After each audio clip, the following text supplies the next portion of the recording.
ሰላም ሰላም ጤና ይስጥልኝ እንዴት ናችሁ? እኔ እግዚአብሔር ይመስገን በጣም ደህና ነኝ። ዛሬ ደግሞ በጣም ቀላል ቆንጆ ቀለል ባለ መንገድ ድፎ ዳቦ በመጥበሻ አብረን እንደዚህ አነስ ያለች ዳቦ እንጋግራለን። እስከ መጨረሻው ድረስ አብራችሁን ቆዩ። አመሰግናለሁ።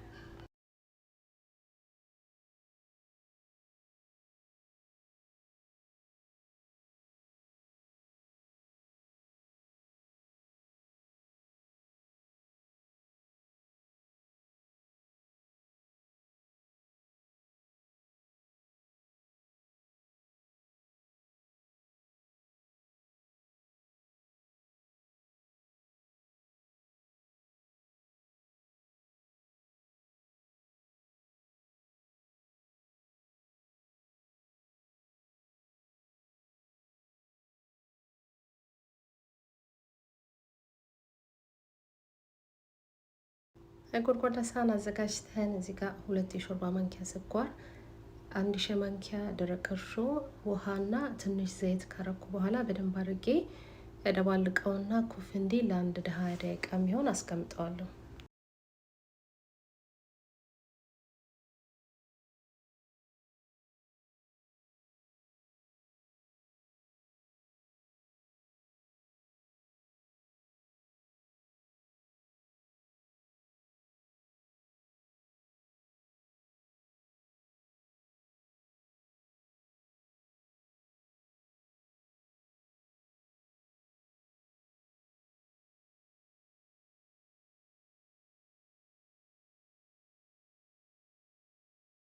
እርሾችን ኮፍ ካለ በኋላ ዱቄታችንን ያው እኔ የተጠቀምኩትኝ የፍርኖ ዱቄት 4 ኩባያ ዱቄት አድርጋለሁ።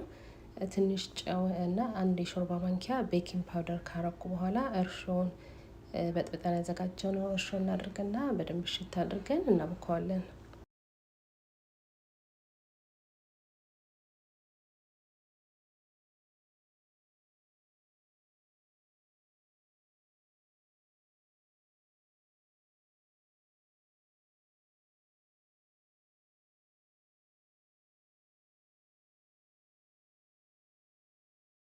በደንብ እሽት አድርገን ከቦካነው በኋላ ዘይታችንን እቃችንን ቀብተን ለአንድ ሰዓት የሚሆን ኮፍ እንዲል ሞቅ ያለ ቦታ ሽፍን አድርገን እናስቀምጠዋለን።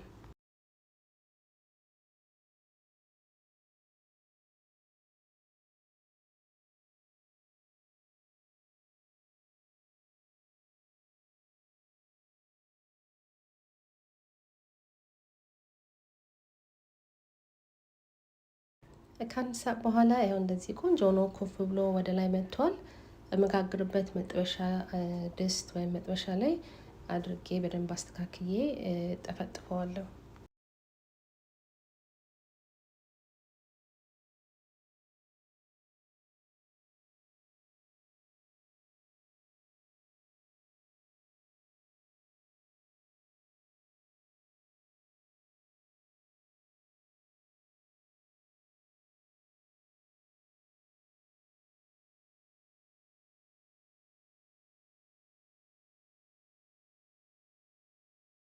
እንደዚህ በደንብ አድርገን አስተካክለን ከጨረስን በኋላ እሳታችንን ለኩሰን በጣም መካከለኛ ላይ አድርገን ለ10 ደቂቃ የሚሆን እናበስለዋለን። አሁን እዚህ ጋር ከ10 ደቂቃ በኋላ እንደዚህ ቆንጆ ሆኖ በደንብ በስሏል ከታች።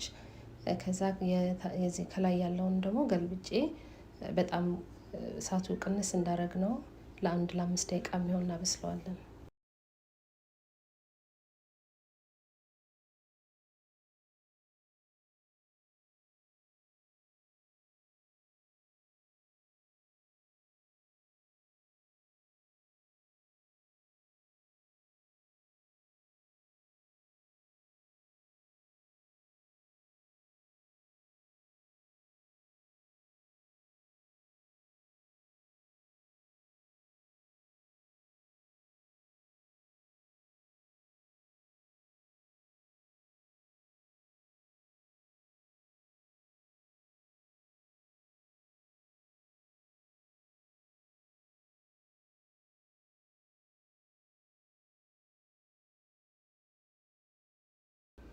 የጋገርኩት ዳቦ እንደዚህ ሆኖ በጣም ቆንጆ ሆኖ የሚያምር ከለር ሆኖ ነው የበሰለው። አሁን ያው ትኩስ ስለሆነ አልቆርሰውም። ትንሽ በረድ ሲል ተመልሼ እመጣለሁ።